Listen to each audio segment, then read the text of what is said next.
Hola de nuevo. En esta accidentada cursada que estamos haciendo de Derecho Penal, parte especial, vamos a hacer una nueva reunión virtual por video en la que vamos a atacar, a ingresar en el tema de los delitos contra la propiedad, lo que sería el título sexto del libro segundo del Código Penal. El concepto que utilizó Moreno fue ese, propiedad. Ahora bien, tenemos que hacernos varias preguntas. En primer lugar, bueno, todos sabemos que la propiedad tiene una protección muy especial porque la Constitución Nacional plantea la inviolabilidad de la propiedad en el artículo 17.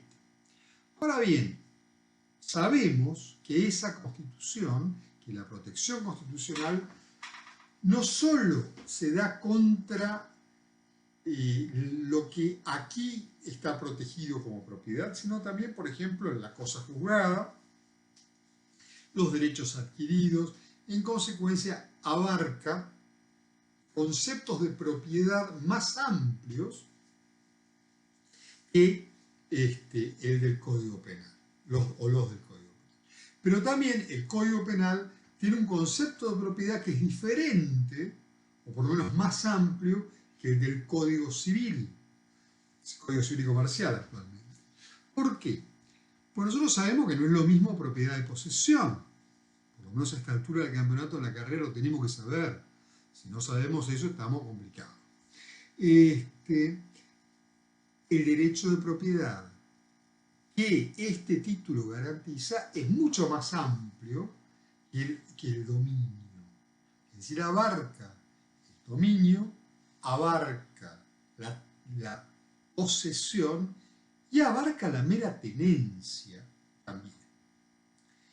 Y además, no solo eso, también abarca otras cuestiones que ya veremos que están en el título, delitos contra la propiedad, y que no son afectaciones directas a mi propiedad. Ya lo vamos a ver.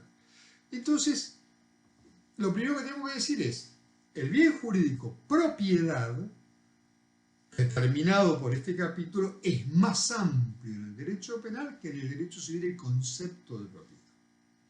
Abarca otros supuestos que vamos a ver en cada delito, cada bien jurídico. En segundo lugar, tenemos que analizar aquí, por lo menos a mí me gusta analizar, como yo tengo una postura asumida, quiero hacer una aclaración que para mí es importantísima, y es que no hay ningún problema en que piensen diferente. Es decir, yo siempre digo que en mi carrera docente de más de 30 años nunca aplacé a nadie por pensar diferente, sí por no pensar, aclaremos, ¿no? Pero por pensar diferente nunca, y no me parece y me parece correcto, es decir, los invito siempre a que piensen diferente, porque también así yo aprendo, ¿no? Es de este tipo de intercambios de los que uno aprende. Y acá estamos con el problema del principio de insignificancia. ¿Qué es el principio de insignificancia? El principio de insignificancia consiste en sostener que una lesión mínima, una lesión nimia, una lesión casi de ello superflua del bien jurídico, al ser el bien jurídico una limitación de la tipicidad, hace que esa conducta sea atípica. El ejemplo clásico, y que además con reconocimiento jurisprudencial, es el caso del corte de pelo. Hubo un caso en una época, yo se los comenté cuando hicimos el video del artículo 86, en la época de Onganía, coincidió con el inicio del hipismo en la Argentina, bueno, en el mundo y también en la Argentina. Entonces era frecuente que la policía agarrara a los peludos por la calle, los metiera en una comisaría y les cortara el pelo a la fuerza. Como dice la canción de Miguel Cantilo, aunque guadañen mi pelo a la fuerza en un coafer de seccional. Bueno, esto pasaba y un abogado al que le cortaron el pelo hizo una denuncia por lesiones contra el comisario. Yo creo que es unos pocos casos de justicia tan garantista en la época de Onganía, porque claro, el imputado era el comisario. Y la conclusión que sacó en ese momento la Cámara del Crimen era que no constituía delito de lesiones el corte de pelo. O sea, no constituye un daño en el cuerpo o en la salud el corte de pelo. Es interesante esto. Yo no sé si no se lo arrancaban el pelo, y eso duele, si no pasaba algo, pero más allá de esto, ahí ya tenemos un precedente que dice que esta lesión al bien jurídico no tiene sentido, es menor. La cuestión se vincula con el patrimonio, con los bienes. La jurisprudencia tradicional de nuestro país sostiene que el valor de los bienes no hace al delito de hurto, por ejemplo. Es hurto hurtar algo que carece de valor. No una res nullius, no un bien susceptible de apropiación privada, eso todos lo podemos, sino algo que no tiene valor. ¿No? Yo me acuerdo de algún fallo, por ejemplo, que era una lucha entre dos cartoneros por algo que no tenía valor. Entonces, la pregunta, esa es la postura tradicional.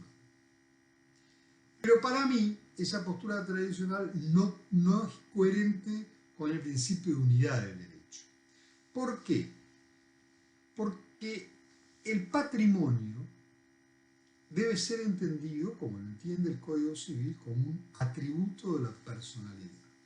Es decir, nosotros no podemos hablar del valor de las cosas en el aire. No podemos hablar del valor de las cosas en abstracto, sino que tenemos que hablar del valor de las cosas en relación con la persona de su titular.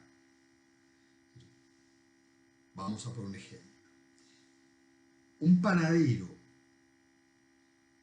que produce 1 millón de piezas de pan por día, de las que vende 900.000, que le roben una pieza de pan es un daño bastante pequeño. Una persona que solo tiene un pedazo de pan para comer en ese día y se lo sacan es un daño gravísimo, porque el patrimonio es un atributo de la personalidad. Entonces, la jurisprudencia que yo fui haciendo se vinculaba con dos elementos. Por un lado, este elemento, y se trataba de empresas, las víctimas, generalmente eran autoservicios, eran grandes hipermercados, que tenían un patrimonio importante. Se trataba, por otra parte, de hurtos de cosas muy menores. Les pongo ejemplos reales de la jurisprudencia, votos míos. Un caso fue 4 sobres de jugo instantáneo. De esos politos que se hacen para hacer jugo, bueno, 4 sobrecitos. En una cadena multinacional enorme. Esto es por el lado, llamémosle, objetivo o resultadista del tema. Yo lo analicé así y dije, me parece que no hay una afectación al patrimonio de esta enorme empresa por 4 sobres de jugo. Pero además, está el segundo elemento que no podemos dejar de mirar, que es el caso del disvalor de acción. ¿No? Si un punguista nos mete la mano en el bolsillo cuando estamos viajando en un medio de transporte público, el día que podamos volver a viajar en un medio de transporte público, y nos saca lo que hay adentro, nos puede sacar el sueldo de todo el mes o nos puede sacar una pequeña cantidad que tenemos para pagar un paquete de cigarrillos o lo que fuera. Ahora son muy caros, yo dejé de fumar, pero bueno, para pagar algo pequeño.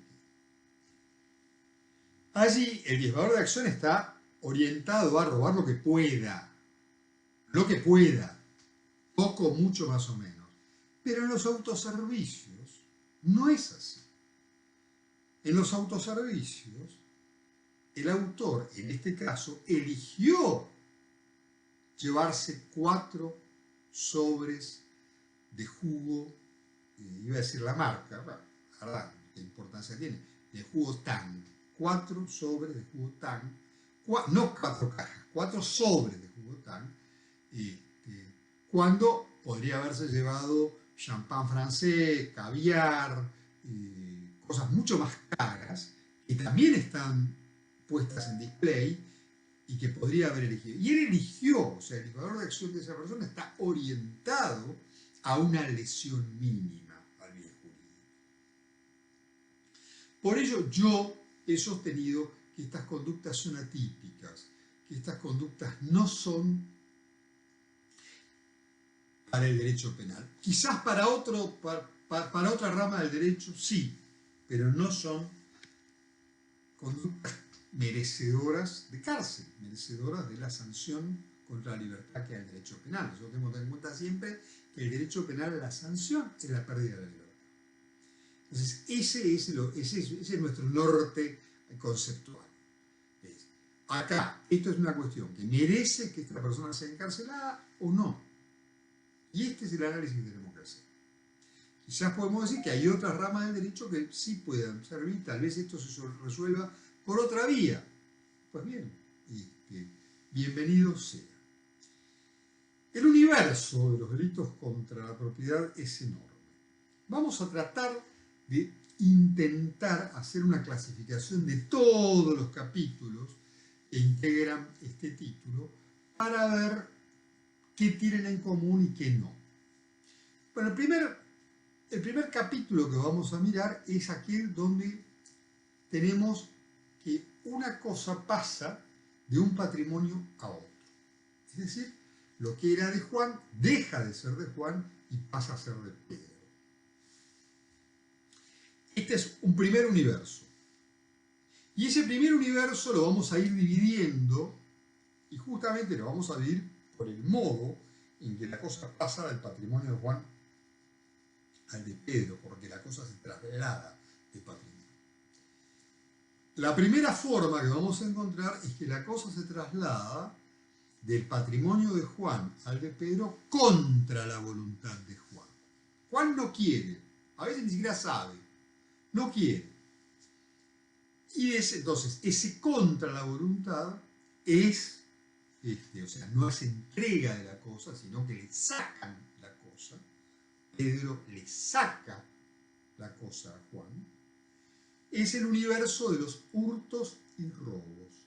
Se van a diferenciar porque en el robo hay fuerza en las cosas o violencia en las personas, en el hurto no. Si Pedro le mete la mano en el bolsillo, Juan no se entera, y le saca la billetera, eso se llama hurto. Si, en cambio, rompe la puerta de la casa, ingresa y se le lleva la computadora, eso se llama robo. Pero siempre tenemos que Juan no realizó ningún acto voluntario. La cosa salió de la propiedad de Juan contra su voluntad. Después tenemos otro universo en el cual la cosa sale del patrimonio de Juan porque Juan la entrega. Y Juan la entrega por dos razones básicas en el universo de estos delitos. Porque es amenazado o porque es engañado. Siempre su voluntad de entrega está viciada. O sea, él no la entrega porque quiere entregarla. Él la entrega porque lo obligan a entregarla o porque lo engañan para que la entregue. Si lo obligan a entregarla, si es bajo amenaza, que puede ser con un secuestro, esto se va a llamar extorsión. Si, en cambio, lo engañan, esto se va a llamar defraudación. Utilizo el término genérico de defraudación porque la estafa es una forma de la defraudación, ya lo vamos a ver. Entonces ahí tenemos una parte de estos delitos, de este universo de delitos contra el patrimonio, que es cómo la cosa se traslada de un patrimonio a otro, con la voluntad de quien entrega la cosa, viciada por amenazas o viciada por engaño, o contra la voluntad de quien entrega la cosa. Siempre tenemos en cuenta, este es el primer universo. Después tenemos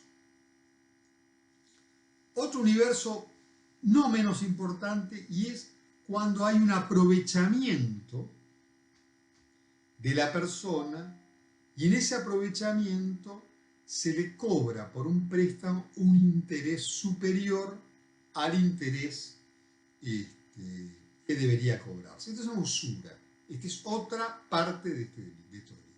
Luego tenemos delitos que afectan una función que tiene nuestro patrimonio, que es la función de ser prenda común de los acreedores. Y aquí entran las quiebras fraudulentas, los concursos civiles fraudulentos, las quiebras culpables y las insolvencias fraudulentas. Acá lo que hay es una afectación no sobre un bien ajeno, sino sobre un bien propio, pero esa afectación sobre el bien propio afecta a ese patrimonio mío, que es mi prenda común contra los acreedores. Luego tenemos otro universo de delitos contra la propiedad que tiene que ver con los inmuebles. Y acá tenemos tanto el despojo de la posesión de un inmueble como la turbación de la posesión de un inmueble. Ambos están previstos. Esos son los delitos de usurpación. Y la última categoría que tenemos es la destrucción de la cosa. El delito de daño. El delito de daño consiste en dañar la cosa. Entonces ahí ya vemos más o menos cómo el Código Penal analiza la protección patrimonial. Quizás probablemente el delito de usura no debería estar en este título y debería estar en el nuevo título de delitos contra el orden económico y financiero, porque es lo que es. Pero está en este título porque así lo puso Moreno allá por 1916 y así quedó. Pero tenemos este universo. Tampoco están los cheques sin fondo en este título y está bien que no lo estén. Están en otro título que es delito contra la seguridad. Entonces, ahora estamos viendo en términos genéricos cuál es el universo de los delitos contra la propiedad. Ya sabemos que hay delitos contra la propiedad que tienen que ver con el traslado de la propiedad de la cosa, que son el hurto, el robo, la extorsión y las defraudaciones, que no es un delito, sino una familia de delitos. Luego tenemos los que tienen que ver con el aprovechamiento de las necesidades de una persona que necesita dinero y como necesita dinero le cobramos un interés superior, esa usura, eso. Luego tenemos lo que implica la turbación o el despojo en la posesión de un inmueble, usurpación, y luego tenemos los que afectan el patrimonio como prenda común de los acreedores, las quiebras, insolvencias fraudulentas, concursos civiles fraudulentos, que ya no existe más, ahora el concurso civil también es quiebra, pero el Código Penal todavía lo distingue, tiene una pena diferente. Y la destrucción de las cosas o el daño de las cosas. Y acá tenemos ya todo el universo de los delitos contra la propiedad. Vamos a introducirnos en el que parece más simple y que de simple no tiene nada, porque la verdad la redacción que tiene es solamente para complicarnos la vida, y vamos a hablar de dos cositas simples. Vamos a hablar del delito de hurto y solamente del hurto simple. No vamos a hablar hoy de los hurtos agravados, vamos a hablar del hurto simple. El hurto simple está contemplado en el artículo 162 del Código Penal y dice claramente que será reprimido con prisión de 1 mes a 2 años el que se apoderare ilegítimamente de una cosa mueble total o parcialmente ajena. Realmente, si nosotros lo analizamos, este delito es complicadísimo, porque dice la cantidad de cosas complicadas. Apoderarse ilegítimamente de una cosa mueble total o parcialmente ajena. Entonces, analicemos. En primer lugar, apoderarse. Y acá la doctrina desde hace años plantea que el apoderarse es una referencia también vinculada con el dolo, que habla de un dolo que dicen que es el animus rem sibi habendi, la intención de tener la cosa para sí, de hacerse dueño, ¿no? El animus rei, el animus domini, la intención de hacerse dueño de la cosa. Pero al mismo tiempo nos dice apoderarse. Pero también dice que ese apoderamiento debe ser ilegítimo. Entonces nos tenemos que preguntar cuáles son las formas de apoderamiento legítimo. Conocemos muchas. La caza a la pesca, por ejemplo, es una forma de apoderamiento legítimo, obviamente regulado y respetando las regulaciones, ¿no? Etc. Pero la caza y la pesca son formas, pongo ese ejemplo porque me parece el más obvio, de apoderamiento legítimo. Acá estamos hablando de apoderamiento ilegítimo. Entonces, lo primero que tengo que decir es que para que el apoderamiento sea ilegítimo, esa cosa tiene que tener dueño. No puede ser una res nullius ni una res delictae. No puede ser una cosa que no tiene dueño, el aire. No puede ser una cosa que fue abandonada por el dueño. Cuando yo vivo en una casa, cuando expongo en la puerta de mi casa unas cajas de cartón, que generalmente las pongo todas juntas para que se las lleve el cartonero, yo las dejo ahí, son res delictae, para que se las lleve primero. O sea, no, en el momento que yo las abandono, esas cosas no tienen dueño. Al no tener dueño, no hay un apoderarse ilegítimo, porque ya no tiene dueño. Es perfectamente legítimo apoderarse de la res delictae. Es perfectamente legítimo apoderarse de la res nullius. No es legítimo apoderarse de las cosas de Juan.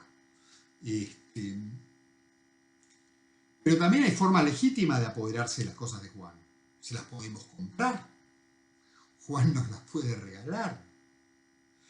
En consecuencia, ese apoderarse tiene que ser ilegítimo. Son esas cosas que todos las sabemos hasta que nos la preguntan y la tenemos que explicar y nos cuesta bastante más explicar. Entonces, esa consideración de ilegítima del apoderamiento es básicamente porque existen formas de apoderamiento legítimos que van desde la caza y la pesca hasta la compraventa. La compraventa es otra forma de apoderamiento legítimo. La donación, la sucesión, son todas formas de apoderamiento legítimo. De una cosa, todos sabemos lo que es una cosa, está en el Código Civil Comercial, ocupa un lugar en el espacio y tiene un valor. Mueble. Y acá hay un problema, porque el concepto de mueble del Código Penal no es el mismo del Código Civil. El Código Civil amplía el concepto de inmuebles, por ejemplo, a lo que se llaman los inmuebles por accesión. Una reja que le ponemos, vamos a un negocio, compramos una reja y la amuramos, esa reja dejó de ser un bien mueble y pasó a ser un inmueble. Ahora bien, si me arrancan la reja, delito de robo, es robo porque es mueble. Porque para el Código Penal todo lo que se mueve es mueble. Piensen que, por suerte, ha desaparecido esa categoría con la sanción del Código Civil y Comercial, pero en el Código Civil de Vélez existía una categoría que era inmueble por su carácter representativo, con lo cual una escritura de un inmueble era un inmueble. Bueno, para el derecho penal, lo que se mueve es mueble. Vamos a emplear esa regla tan básica, pero que me sirve desde el punto de vista didáctico. Lo importante para el derecho penal es que se mueva. O sea, un farol que puede ser un inmueble por accesión, si yo lo saco, si lo saco sin dañarlo será hurto y si lo saco rompiendo algo será robo. Pero la cosa es un mueble, no es un inmueble. A pesar de que para el Código Civil sea un inmueble por accesión, porque se accedió a un inmueble. Espero que sea claro eso. Pues es una típica pregunta de examen, ¿no? ¿Qué es una cosa mueble para el derecho penal? Total o parcialmente ajena. Una cosa es parcialmente ajena cuando una cosa está en un estado que se llama condominio, cuando tiene más de un derecho de dominio, más de un titular, más de un propietario. Un propietario de una porción ideal de la cosa puede ejercer un montón de derechos sobre la cosa. El tema está en que cuando esos derechos se abusan y se pretende apropiar, o sea, despojar al otro condomino o a los otros condóminos de esa cosa, ya se comete el delito de hurto. Ahora bien, ¿qué protege el hurto? El hurto propiedad. Oh, sí, eso es lo que dicen los libros. Eso es lo que dice el código. Pero protege la mera tenencia. O sea, no es necesario que la persona del sujeto pasivo sea el titular de dominio de la cosa. Puede ser perfectamente un mero tenedor. Pero no digo un mero tenedor a título de tenedor. Claro, quien alquila un auto es un tenedor del auto.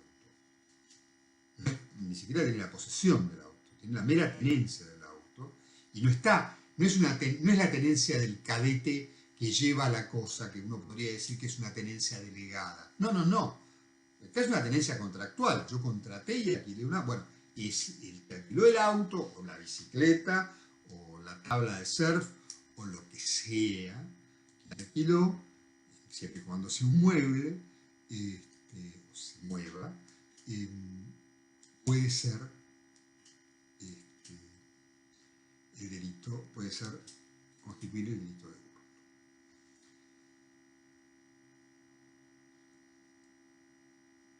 Igual, yo siempre les digo lo mismo a los alumnos, generalmente creen que se puede elegir si uno le dice elegir un tema para hablar, elige el delito de hurto, se meten en un lío. Se meten en un lío. Y ahora vamos a terminar esto, complicándolo más, y es tratar de explicar cuál es el momento consumativo del hurto. ¿Cuándo se consuma el delito de hurto? Nosotros podemos imaginar millones de situaciones. Podemos imaginar situación en la que una persona en un colectivo le mete la mano en el bolsillo a otra. Podemos imaginar fotogramas, ya no existen más fotogramas, podemos imaginar imágenes congeladas, ¿no? Le mete la mano al bolsillo, le saca la billetera del bolsillo, se mete la billetera en su bolsillo y se baja del colectivo. Ahí tenemos 4 momentos diferentes. Si queremos saber un quinto momento, en la esquina, cuando se baja del colectivo, le entrega la billetera a una tercera persona para que no lo agarren a él con la billetera. Podemos decir lo mismo de una persona que está circulando en un autoservicio y ve una cosa, primer fotograma, que le gusta, la agarra, se la mete en el bolsillo y no en el carrito, llega a la línea de cajas, hace la cola en la línea de cajas, y le sacamos otra foto. Llega a la caja, saca lo que tiene en el carrito y no lo que tiene en el bolsillo, cruza la caja. Cruza la línea de alarmas. Está por cruzar la línea de alarmas, otra foto. Cruza la línea de alarmas. Llega al patio, al estacionamiento. Sube al auto, otra foto. Y se va. Última foto. Y si queremos, en el auto para y imaginemos que fue un comestible lo que hurtó, lo que agarró y se lo come. Ahí tenemos distintos momentos. ¿En qué momento el hecho dejó de ser tentativa para ser hecho consumo? Cuando metió la mano en el bolsillo, cuando sacó la billetera. Vamos a poner otro ejemplo más. El último ejemplo que vamos a poner. Un chico va en su bicicleta por la calle, se acerca a otro, el chico deja la bicicleta estacionada con una llave con combinación. Esa persona ve la combinación, usa la combinación, saca el seguro y sale con la bicicleta. El chico, la víctima, lo ve y dice, ahí se va uno con mi bicicleta. Otro tipo que está ahí lo corre hasta que se cansa. Y le dice a otro que está ahí, ese se acaba de robar una bicicleta. Ese tercer tipo, ¿no?, lo corre y también se cansa, pero ve un policía en moto y le dice, ese que está ahí se robó una bicicleta, y el policía lo agarra. Ese sería todo. Tenemos 3 ejemplos: el punguista en el colectivo, la mechera en el supermercado y el ladrón de bicicletas, como la película de Sica, ¿no? Y esos tres ejemplos tenemos que analizar las etapas del iter criminis, como nos enseñaron en parte general. ¿Cuándo tengo un acto preparatorio? ¿Cuándo comienza el acto ejecutivo? ¿Cuándo ese acto ejecutivo ya queda consuma el delito? Todo este análisis lo vamos a tener que hacer porque estos son parte de las cuestiones que se nos plantean en la realidad. Por ejemplo, cuando el tipo camina por entre las góndolas o la señora mechera camina, yo digo mechera porque generalmente es un atributo que se utiliza el término en género femenino, pero puede ser tranquilamente un señor el mechero. Camina por el pasillo tratando de elegir qué se va a llevar. Mira. Es muy difícil para mí hacer esto en un video porque yo normalmente lo hago en clase con los alumnos que van contestando y se transforma en un diálogo, pero así, además de que me resulta mucho más aburrido, la verdad me resulta mucho más difícil. El tipo mira. ¿Podemos decir que eso es un acto ejecutivo que comenzó, siguiendo la teoría de Belling, a conjugar el verbo típico, desapoderar, apoderarse? No, solamente. Entonces ahí decimos, estamos en el ámbito de la preparatoria, y el ámbito del preparatorio no es punible. Estamos en un ámbito de la impunidad absoluta. El tipo puede mirar lo que quiera pensando en todo lo que se va a robar, pero mientras no haga nada, mientras no comience la ejecución, no podemos decir nada. Entonces ahí sabemos que... ¿En qué momento comienza la ejecución? ¿Cuando le mete la mano en el bolsillo?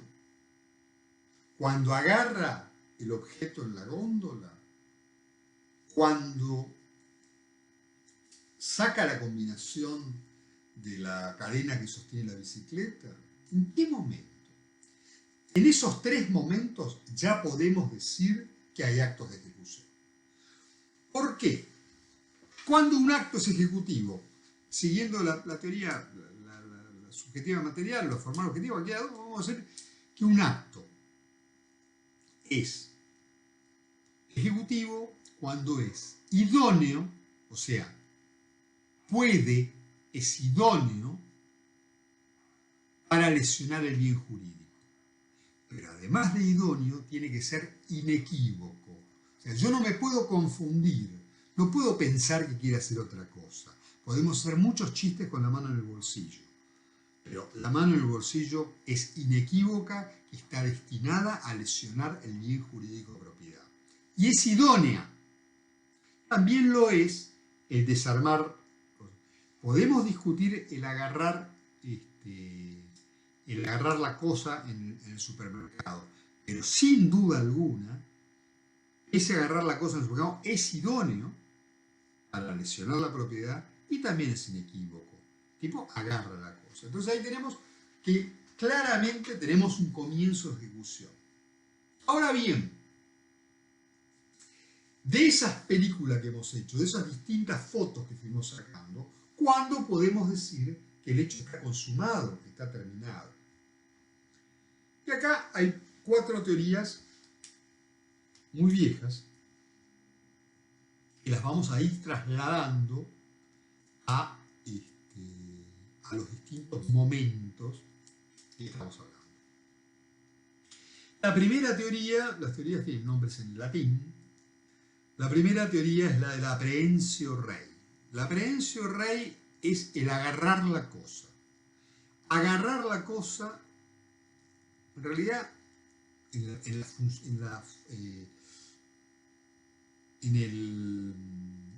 su formulación original era tocar la cosa, pero vamos a agarrarla. En el momento en que la persona agarra la billetera, no cuando mete la mano en el bolsillo, cuando agarra la billetera, ahí queda consumado el hurto. De acuerdo a esta teoría. Cuando la persona agarra en la góndola queda consumado el hurto. Cuando la otra persona agarra la bicicleta, queda consumado el hurto. Realmente, esta teoría, primero, hace desaparecer la tentativa. En segundo lugar, conduce a situaciones realmente muy equívocas con respecto a la consumación, con respecto al final, a decir que ya hubo un apoderamiento ilegítimo. Y no es aceptado. Luego hay la segunda teoría. La segunda teoría, vamos a ir avanzando. Si nosotros miramos, siempre hay un avance justamente en esta película, ¿no? La segunda es la de la amotio rei. La teoría de la amotio rei implica mover la cosa. No solo la agarro, sino que la muevo. O sea, es cuando la persona saca de la góndola el producto y se lo pone en el bolsillo. Es cuando el punguista saca la billetera del bolsillo. Es cuando el ladrón de la bicicleta mueve la bicicleta para llevársela. Esta es la segunda teoría. También tiene problemas, también es inequívoca, porque, por ejemplo, el señor o la señora del supermercado puede sacar del bolsillo la niña de cajas y pagar. Entonces también es equívoca.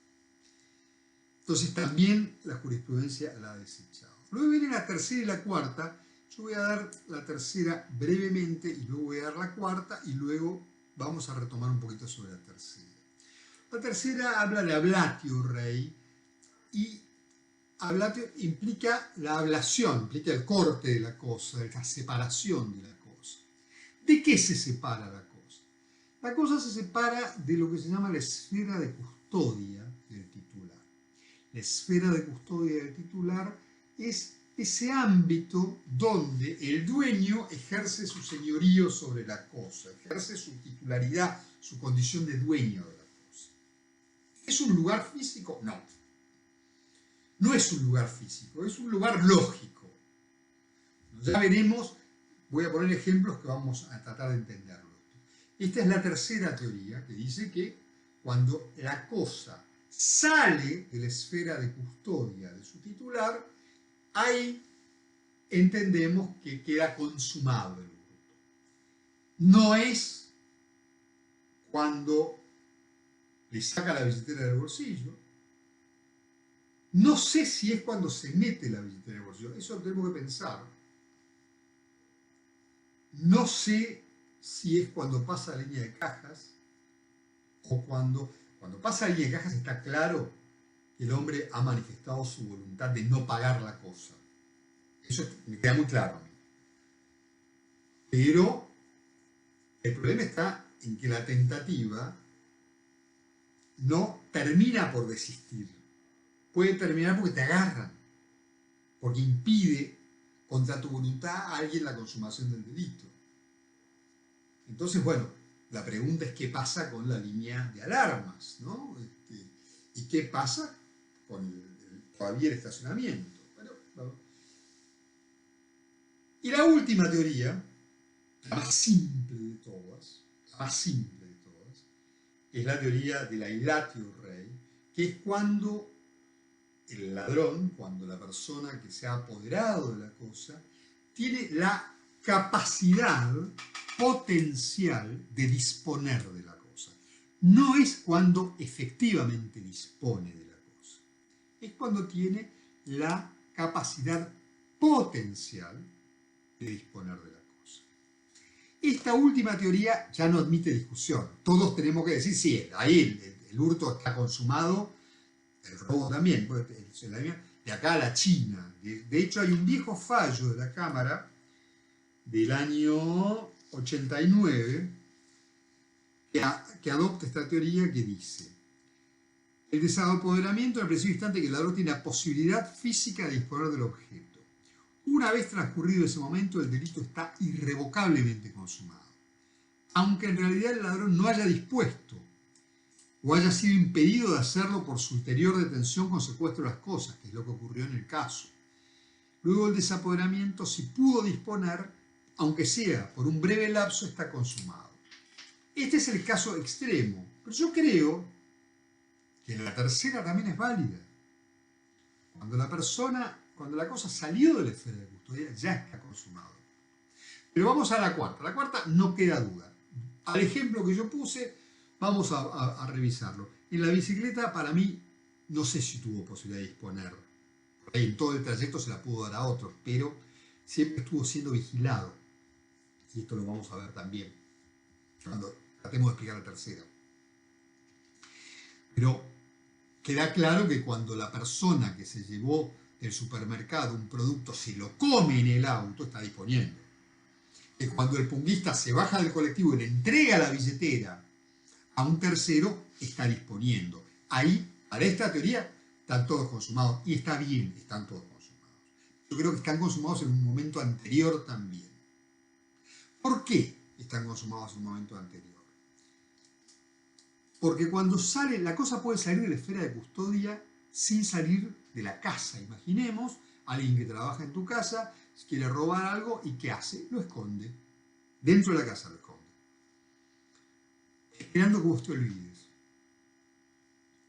Cuando vos, una persona con mucha paciencia, te olvidaste de la cosa, se la lleva a su casa. Ahí tenés. La cosa estaba en tu casa, pero no estaba en tu esfera de custodia. Porque la esfera de custodia no es un lugar. La bicicleta, ¿alguna vez salió de la esfera de custodia? Nunca. ¿Por qué? Porque si bien el dueño deja de verla, él delega en una segunda persona que la mira, que delega en una tercera persona, que delega en el policía. Por lo tanto, ese hurto de esa bicicleta siempre va a quedar en grado de tentativa. Porque nunca llega a salir. Si lo perdieran de vista, aunque sea por un rato, hubiera sido tentado. Porque además en ese momento que lo pierden de vista, él hubiera tenido hasta la posibilidad de disponer de la cosa. Cuando el ponguista mete en su bolsillo, es una situación muy discutible, muy dudosa, si salió o no salió de la esfera de custodia. Pero sí está claro que cuando se baja del colectivo, la cosa salió de la esfera de custodia. Para mí, en el caso del supermercado, cuando pasa la línea de alarma, salió de la esfera de custodia. Es la línea de alarma la que define este lógico espacio, la esfera de custodia. Si ustedes me dicen, bueno, pero la vieron por una cámara y un tipo lo estaba siguiendo, bueno, ahí tenés otro motivo por el cual queda en tentativa. Porque no salió de la esfera de custodia. Pero en este caso sí sale de la esfera de custodia. Bien, he querido con esto darles un pantallazo general sobre los delitos contra la propiedad. No sé si lo he logrado. Y explicar aunque sea las teorías sobre el momento consumativo del hurto, que son muy importantes. Espero que haya sido claro para todos. Muchas gracias.